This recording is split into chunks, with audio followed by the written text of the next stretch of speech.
Erzsébet Báthory naquit en 1560 dans une Hongrie déchirée par les guerres et les intrigues politiques. Issue de l'une des familles les plus anciennes et puissantes de Transylvanie, elle était destinée à un grand avenir. Son lignage était prestigieux, mais aussi entaché par des rumeurs de cruauté et de dépravation. On disait que la folie et la violence coulaient dans les veines des Báthory, un héritage sombre qui allait marquer son existence. Elle grandit dans un monde brutal, où la vie humaine avait peu de valeur, un monde qui forgea son caractère et ses futures inclinations. Son éducation fut soignée, elle était intelligente et cultivée, parlant plusieurs langues. Mais derrière cette façade de noblesse se cachait une nature impitoyable, une âme tourmentée qui allait bientôt se révéler au grand jour, plongeant son nom dans l'horreur et la légende pour les siècles à venir. Dès son plus jeune âge, Erzsébet fut témoin de scènes d'une violence inouïe. Les exécutions publiques, les tortures et les châtiments corporels faisaient partie du quotidien de la noblesse hongroise. On raconte qu'enfant, elle assista au supplice d'un homme accusé de trahison, cousu vivant dans le ventre d'un cheval. Ces spectacles macabres, loin de la révulser, semblaient nourrir une curiosité malsaine en elle. Son oncle, le roi de Pologne Étienne Báthory, était lui-même connu pour sa sévérité implacable. Dans ce contexte, la cruauté était perçue comme une démonstration de pouvoir, une nécessité pour maintenir l'ordre. Erzsébet apprit vite que la peur était l'outil le plus efficace pour gouverner. Cette éducation à la brutalité, combinée à une absence totale d'empathie, créa le terreau fertile sur lequel allaient germer les graines de sa monstrueuse folie. À l'âge de 15 ans, Erzsébet fut mariée à Ferenc Nadasdy, un soldat redoutable surnommé le Chevalier Noir de Hongrie. Leur union était avant tout une alliance stratégique visant à renforcer le pouvoir de leurs deux familles. Tandis que son mari guerroyait contre les Ottomans, Erzsébet se retrouvait seule à la tête de leur vaste domaine, notamment le sinistre château de Châtet. C'est dans cette solitude et cet isolement qu'elle commença à exercer une autorité absolue et tyrannique sur ses serviteurs. L'ennui et le sentiment de toute puissance la poussèrent à explorer les recoins les plus sombres de son âme. Elle se mit à infliger des punitions de plus en plus sévères pour la moindre faute, trouvant une satisfaction perverse dans la souffrance de ses victimes. Le château devint son laboratoire de la douleur, un lieu où ses fantasmes les plus macabres prenaient vie. Les premières rumeurs commencèrent à circuler. On parlait de jeunes servantes qui disparaissaient mystérieusement, de cris déchirants qui s'échappaient des murs du château la nuit. Erzsébet, obsédé par la peur de vieillir et de perdre sa beauté légendaire, se serait tourné vers la magie noire. Une légende tenace raconte qu'un jour, après avoir frappé une servante, quelques gouttes de sang giclèrent sur sa main. Elle crut alors remarquer que sa peau était devenue plus douce et plus blanche à cet endroit précis. C'est ainsi que serait née l'idée macabre que le sang de jeune vierge pouvait lui garantir une jeunesse éternelle. Cette obsession devint une quête effrénée. Elle ne se contentait plus de punir, elle chassait, elle torturait pour obtenir le précieux élixir qui, selon elle, la préserverait des ravages du temps. Avec l'aide de ses complices, dont sa nourrice Ilonaio, le nain Fitsko et des sorcières locales, Erzsébet mit en place un véritable système de terreur. De jeunes paysannes des villages environnants étaient attirées au château sous de faux prétextes, comme celui de recevoir un emploi de servante. Une fois piégées, elles étaient soumises à des tortures inimaginables. Erzsébet prenait un plaisir sadique à inventer de nouveaux supplices. Aiguilles plantées sous les ongles, brûlures, morsures, flagellations, son imagination semblait sans limite. Les victimes étaient ensuite saignées à mort, leur sang recueilli pour les bains tristement célèbres de la comtesse. Le château de Châtet se transforma en un abattoir humain, un lieu maudit où des centaines de jeunes filles trouvèrent une mort atroce. Pendant des années, la puissance de la famille Báthory et la peur qu'elle inspirait étouffèrent toutes les plaintes. Les paysans étaient trop terrifiés pour parler et les autorités locales fermaient les yeux. La comtesse était intouchable, protégée par son nom et sa fortune. Cependant, l'ampleur des massacres devint telle qu'il fut impossible de les ignorer plus longtemps. Les disparitions se multipliaient et les corps mutilés retrouvés dans les forêts et les rivières ne laissaient plus de place au doute. Le pasteur luthérien local, István Mojari, commença à enquêter discrètement, recueillant des témoignages accablants. Les rumeurs atteignirent finalement les oreilles du roi Matthias II de Hongrie, qui ne pouvait plus ignorer les atrocités commises par sa cousine. En décembre 1610, György Thurzó, le Palata de Hongrie, fut chargé par le roi de mener une enquête officielle. Accompagné de ses hommes, il se rendit au château de Châtet par surprise. Ce qu'ils découvrirent dépassait l'entendement. Dans les cachots, ils trouvèrent des jeunes filles mourantes, d'autres déjà mortes, portant les stigmates d'horribles tortures. L'odeur de la mort et du sang imprégnait les murs. Des instruments de torture macabres jonchaient le sol. Les preuves étaient irréfutables. Erzsébet Báthory fut arrêté sur le champ, ainsi que ses principaux complices. Le piège s'était refermé sur la comtesse sanglante, mettant fin à son règne de terreur qui avait duré plus de 2 décennies. Le procès qui s'ensuivit fut retentissant. Pour éviter un scandale qui aurait éclaboussé la noblesse hongroise, Erzsébet ne fut jamais jugé publiquement. Cependant, ses complices furent soumis à la question et leurs aveux firent froid dans le dos. Ils décrivirent en détail les tortures, les meurtres et les rituels sanglants auxquels ils avaient participé. Les témoignages de plus de 300 personnes furent recueillis, décrivant un catalogue d'horreurs qui semblait sans fin. Le nombre exact des victimes reste inconnu, mais certaines estimations parlent de plus de 650 jeunes filles sacrifiées à la vanité et à la cruauté de la comtesse. Les complices furent condamnés à des morts atroces, brûlés vifs après avoir eu les doigts arrachés. Quant à Erzsébet, son rang la protégea du bûcher. Pour préserver l'honneur de sa famille, le roi décida d'une sentence singulière. Elle fut condamnée à être emmurée vivante dans sa propre chambre au château de Tchété. Les portes et les fenêtres furent murées, ne laissant qu'une petite fente pour lui passer de la nourriture et de l'eau. Plongée dans l'obscurité et le silence, la comtesse sanglante allait finir ses jours dans la prison qu'elle avait elle-même créée, hantée par les fantômes de ses innombrables victimes. C'était une fin ironique pour celle qui avait tant craint l'enfermement et la solitude. La prédatrice était devenue une proie, piégée dans les murs qui avaient été les témoins silencieux de sa barbarie. Erzsébet Báthory mourut en 1614 après 4 ans de réclusion solitaire. Sa mort ne mit pas fin à la légende, bien au contraire. Son histoire, mêlant aristocratie, beauté, cruauté et vampirisme, a traversé les siècles, inspirant d'innombrables récits d'horreur et faisant d'elle une des figures les plus terrifiantes du folklore européen. Elle est souvent considérée comme l'une des inspirations du personnage de Dracula de Bram Stoker. Aujourd'hui encore, le nom d'Erzsébet Báthory est synonyme de sadisme et de perversion. Son château en ruine attire les curieux et les amateurs de frissons, tous fascinés par l'histoire de la comtesse qui se baignait dans le sang pour conserver sa jeunesse éternelle. La psyché d'Erzsébet Báthory reste une énigme. Comment une femme noble, éduquée et puissante a-t-elle pu sombrer dans une telle dépravation? Certains historiens avancent des explications médicales, comme l'épilepsie ou une maladie mentale héréditaire, courante dans sa famille consanguine. D'autres évoquent un sadisme pur, exacerbé par un sentiment d'impunité totale et un pouvoir sans limite. L'isolement, l'ennui et l'absence de son mari guerrier ont sans doute joué un rôle. Elle vivait dans un monde où la violence était banalisée et où les puissants disposaient du droit de vie et de mort sur leurs subalternes. Erzsébet n'a fait que pousser cette logique à son paroxysme, transformant son domaine en un royaume de terreur personnelle. Au-delà du mythe, l'histoire d'Erzsébet Báthory est aussi un reflet de son époque. La Hongrie du XVIe siècle était une terre de superstitions, de guerres incessantes et de grandes inégalités sociales. La croyance en la sorcellerie et en la magie noire était très répandue. Dans ce contexte, les agissements de la comtesse, bien qu'extrêmes, s'inscrivent dans une certaine logique culturelle. La quête de la jeunesse éternelle par des moyens occultes était un thème récurrent. De plus, la violence exercée par la noblesse sur le peuple était monnaie courante. Le cas Báthory est exceptionnel non pas par la nature de la violence, mais par son échelle industrielle et sa systématisation. Elle a transformé un privilège de classe en une folie meurtrière de masse. Le château de Tchété, perché sur un éperon rocheux des Carpates, est devenu le symbole de l'horreur.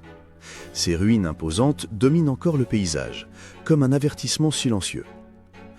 On dit que les nuits de pleine lune, on peut encore entendre les cris des victimes et voir le fantôme de la comtesse errer sur les remparts, cherchant éternellement de nouvelles proies pour apaiser sa soif de sang. Le lieu est chargé d'une atmosphère pesante, un mélange de fascination morbide et de tristesse infinie. Les murs suintent encore la souffrance et la peur. Chaque pierre semble raconter une histoire de torture et de désespoir, faisant du château non seulement un site historique, mais aussi un mémorial pour les centaines de vies innocentes qui ont été brutalement fauchées. L'héritage d'Erzsébet Báthory est complexe. D'un côté, elle est l'archétype du monstre, une tueuse en série sadique qui a marqué l'histoire criminelle. De l'autre, son histoire a été embellie, déformée et mythifiée au fil du temps. La légende de la comtesse sanglante, se baignant dans le sang de ses victimes, bien que probablement exagérée, a captivé l'imagination populaire et a fait d'elle une icône de la culture gothique. Elle incarne la transgression ultime, l'alliance de la beauté et de la mort, de la noblesse et de la barbarie. Son histoire nous interroge sur la nature du mal, sur les abysses de l'âme humaine et sur la facilité avec laquelle le pouvoir absolu peut corrompre absolument. Les instruments de torture qu'elle aurait utilisés sont entrés dans la légende. Le plus célèbre est la Vierge de fer, un sarcophage en fer hérissé de pointes à l'intérieur qui se refermait lentement sur la victime. Bien que l'existence de cet instrument au château de Tchété soit contestée par les historiens, il est devenu indissociable de son mythe. On parle aussi de cages suspendues au plafond, dans lesquelles les jeunes filles étaient enfermées et lacérées, leur sang s'écoulant sur la comtesse qui se tenait en dessous. Ces récits, qu'ils soient vrais ou non, témoignent de la fascination pour l'ingéniosité macabre qui lui est attribuée, renforçant son image de tortionnaire raffiné et diabolique. La figure d'Erzsébet Báthory a également été interprétée sous un angle féministe par certains auteurs modernes. Ils voient en elle une femme puissante, indépendante, qui a refusé de se conformer au rôle traditionnel imposé aux femmes de son époque. Dans une société patriarcale, elle gérait seule ses domaines, commandait des hommes et exerçait un pouvoir absolu. Ces crimes seraient alors une forme de rébellion extrême, une manière de s'approprier les attributs de la tyrannie masculine. Cette lecture, bien que controversée, met en lumière la complexité du personnage et la manière dont son histoire peut être réinterprétée à travers le prisme des préoccupations contemporaines. Elle devient alors le symbole d'un pouvoir féminin perverti et destructeur. Le procès de 1611 a laissé de nombreuses zones d'ombre. Les minutes originales ont disparu et nous ne connaissons les événements qu'à travers des copies et des témoignages indirects. Certains historiens ont émis l'hypothèse d'un complot politique. Erzsébet Báthory était une veuve immensément riche et protestante, dans une Hongrie où le roi catholique cherchait à asseoir son pouvoir et à s'emparer des terres des nobles protestants. L'accusation de sorcellerie et de meurtre aurait pu être un prétexte pour la déposséder de sa fortune et de son influence. Selon cette théorie, ces crimes auraient été largement exagérés, voire inventés pour servir des intérêts politiques. La vérité est probablement un mélange complexe de faits réels et de machinations politiques. Malgré les doutes et les théories du complot, il est difficile de nier la réalité des crimes. Le nombre de témoignages concordants est trop important pour être ignoré. Les preuves matérielles découvertes au château par George Thurzo étaient accablantes. Il est probable que la comtesse ait bien été une meurtrière sadique, mais que ses ennemis politiques aient profité de la situation pour amplifier les faits et s'assurer de sa chute.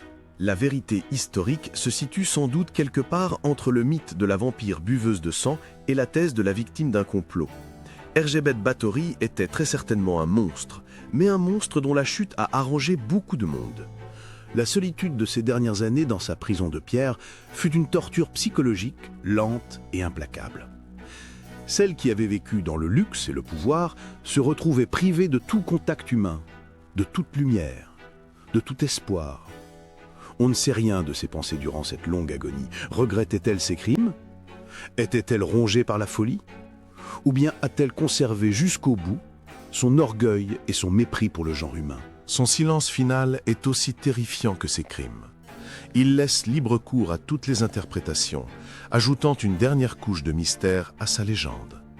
La femme la plus puissante de Hongrie est morte seule, abandonnée de tous, dans l'obscurité d'un tombeau qu'elle avait elle-même contribué à bâtir. La descendance d'Erzsébet Báthory a dû vivre avec ce lourd héritage. Ses enfants, bien que n'ayant pas participé à ces crimes, ont vu leur nom à jamais entaché par l'infamie. La famille Báthory, autrefois si puissante, a progressivement décliné après le scandale, comme si une malédiction s'était abattue sur elle. Le nom qui inspirait autrefois le respect et la crainte est devenu synonyme d'horreur et de dépravation. C'est peut-être là que réside la véritable punition de la comtesse. Non pas dans son emmurement, mais dans la destruction de la lignée et de l'honneur qu'elle chérissait tant. La quête de jeunesse éternelle l'a conduite à anéantir non seulement des centaines de vies, mais aussi l'avenir de sa propre famille. L'histoire d'Erzsébet Báthory continue de nous fasciner car elle touche à des peurs universelles. La peur de la mort et du vieillissement, la peur de la douleur, la peur du pouvoir arbitraire. Elle incarne la belle et la bête en une seule personne, la fusion de la séduction et de la monstruosité.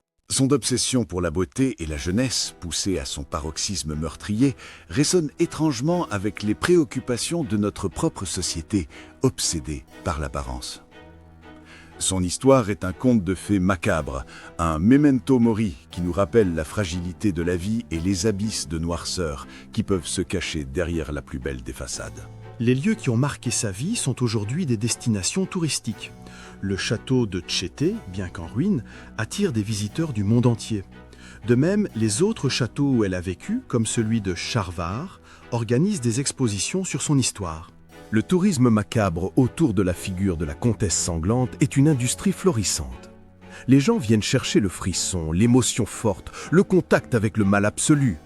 Ils marchent sur les lieux mêmes où des atrocités ont été commises, transformant une tragédie historique en un spectacle. Cette fascination morbide témoigne de la place durable qu'Hergébet Báthory occupe dans notre imaginaire collectif. La culture populaire s'est emparée du personnage. Films, romans, bandes dessinées, jeux vidéo, chansons de groupes de métal, Hergébet Báthory est partout. Chaque œuvre propose sa propre interprétation. Tantôt la présentant comme une vampire assoiffée de sang, tantôt comme une victime tragique, tantôt comme un monstre sadique. Elle est devenue une figure malléable, un symbole que l'on peut adapter à toutes les sauces. Cette prolifération culturelle a contribué à brouiller les pistes entre le personnage historique et la créature de légende, la transformant en un mythe moderne, une sorte de croque-mitaine pour adultes dont le nom seul suffit à faire frissonner. Finalement, que reste-t-il d'Hergébet Báthory ? L'image d'une femme cruelle, sans doute la tueuse en série la plus prolifique de l'histoire, mais aussi le souvenir d'une époque brutale où la vie n'avait que peu de poids face aux ambitions des puissants. Son histoire est un avertissement sur les dangers du pouvoir absolu et de la déshumanisation. Elle nous rappelle que la frontière entre la civilisation et la barbarie est parfois ténue, et que les monstres ne se cachent pas toujours dans l'ombre, mais parfois en pleine lumière, derrière les masques de la richesse et de la noblesse. Le sang a séché depuis longtemps, mais la tache qu'elle a laissée sur l'histoire, elle, est indélébile. Le silence retombe sur les ruines de Tchété. Le vent qui siffle à travers les pierres éventrées semble murmurer le nom des victimes oubliées. Le crépuscule jette des ombres inquiétantes qui dansent comme des fantômes sur les murs décrépits. Ici, le temps s'est arrêté en 1614.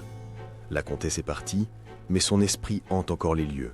Son histoire gravée dans la pierre et le sang continue de nous glacer d'effroi et de nous interroger. Et tandis que la nuit enveloppe le château maudit, une question demeure, lancinante et sans réponse. Combien d'autres monstres comme elle l'histoire a-t-elle oublié ? Et combien d'autres sommeillent encore, attendant leur heure ? C'est la fin de notre plongée dans l'histoire terrifiante et complexe d'Hergébet Báthory, la comtesse sanglante. Une histoire qui, des siècles plus tard, continue de nous glacer le sang. Si cette vidéo vous a plu et que vous aimez les histoires sombres, merci de laisser un gros pouce bleu, ça aide énormément la chaîne. Et bien sûr, si ce n'est pas déjà fait, abonnez-vous et n'oubliez pas d'activer la petite cloche pour être sûr de ne pas manquer mes prochaines explorations dans l'histoire, la mythologie, les mythes et les légendes. Partager la vidéo est aussi un super moyen de me soutenir. Merci mille fois d'avoir regardé jusqu'au bout, prenez soin de vous et je vous dis à très bientôt pour une nouvelle histoire. Et surtout, restez curieux.